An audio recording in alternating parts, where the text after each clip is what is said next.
नमस्कार किसान भाइयों। चलिए अब हम बात करते हैं मई महीने में लगाई जाने वाली 3-4 चुनिंदा सब्जी फसलों के बारे में, जिसको लगा के आपका आने वाले समय में यानी 45 से 50 दिन में बहुत अच्छी ही इनकम देखी जाएगी। तो किसान भाइयों, ऐसे फसल का चुनना है जो आने वाले बरसात में बहुत ही अच्छा उपज दे और उस समय का जो रेट रहे उस फसल को लगा के बहुत अच्छी मिले।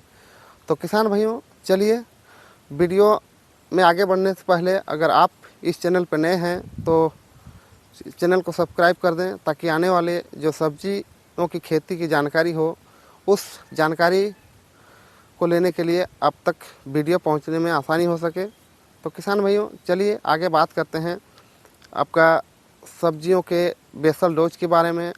कौन सी वैरायटी लगानी है, चाहे आपका कितना दिन की फसल हो और मंडी रेट क्या मिलेगी। तो किसान भाइयों, चलिए ऐसे ही फसलों की बात करेंगे, 3-4 फसलों जो मई महीने में लगाने से आपका बहुत ही अच्छी इनकम हो। तो किसान भाइयों, अभी हम बात करते हैं सबसे पहला जो खेती है, सबसे पहला खेती आप लौकी कर सकते हैं। और लौकी की अगर बात करें तो आने वाले सीज़न में बहुत ही अच्छी रेट रहती है। तो किसान भाइयों, पहला खेती आप लौकी की खेती कर सकते हैं। लौकी की अगर वैरायटी की बात करें तो किसान भाइयों, सबसे बेस्ट वैरायटी है आपका वीएनआर की हरुणा, उसको लगा सकते हैं। बहुत ही अच्छा उसका क्वालिटी रहता है और आपका जो बेनिफिट हो वो अब बहुत जल्दी दे के जाती है और इसका जो उपज हो बहुत ही अच्छी मिलती है।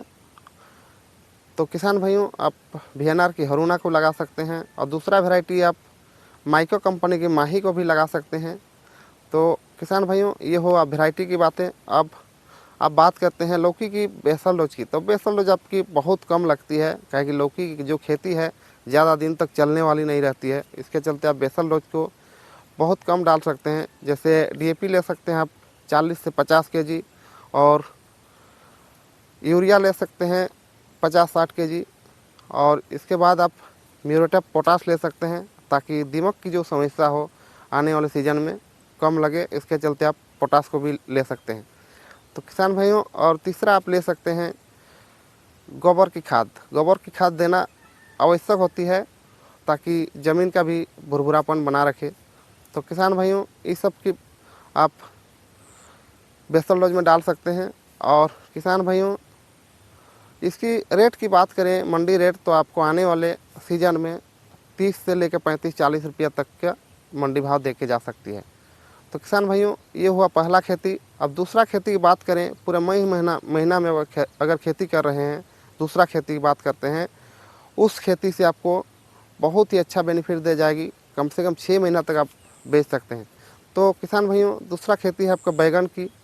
बैगन की भी आप खेती कर सकते हैं इस महीना में और अच्छा रिजल्ट ले सकते हैं। इसका भी रेट की बात करें तो आपका 45 से 60 दिन के बीच में आपका 40-50 रुपये का मंडी भाव रहेगा। तो आप बैगन की खेती कर सकते हैं। बैगन की भी बात करें तो आपको अगर ग्रीन में लगाना है तो ग्रीन में आपका एक बहुत ही अच्छा बैगन आता है, उसका रेट भी आपको 40 से 50 रुपया देखा जाएगा। तो किसान भाइयों, ग्रीन बैगन में आप लगा सकते हैं JK 8031, उसको आप लगा के बहुत अच्छा मुनाफा ले सकते हैं। और अगर आपको दूसरा अगर गुलाबी बैगन में लेना है तो वीएनआर कंपनी की 212 ले सकते हैं, वीएनआर की 218 लगा सकते हैं। इस बैगन से आपका अभी जो पैदावार देगी बहुत अच्छी देगी और पौधा जो मरने की समस्या है वो आपको नहीं रहेगी। तो किसान भाइयों, अब वैरायटी की बात हो गई। दूसरी आप बेसल डोज की बात करते हैं बैगन में।